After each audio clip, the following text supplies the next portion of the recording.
అందరికీ మొదటి శ్రావణ శుక్రవారం శుభాకాంక్షలు. నేనైతే గడప కడుక్కొని పసుపు కుంకుమ పూసుకొని ఆ తర్వాత ముగ్గు వేసుకున్నాను. ముగ్గు వేసుకున్న తర్వాత పూజ ఎలా చేసుకున్నాను అనేది చూసేయండి. అందరూ మొదటి శ్రావణ శుక్రవారం ఎలా చేసుకున్నారో ఒకసారి కామెంట్లో చెప్పేయండి.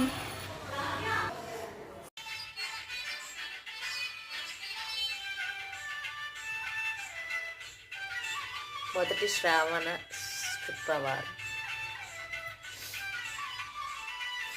అమ్మవారికి ఎండు ద్రాక్ష పెడితే మనం ఒక 4 శ్రావణ శుక్రవారాలు పెట్టినాము అంటే అమ్మవారు దయ మన పైన ఉంటుందంట. అందుకే నేనైతే పెట్టాను.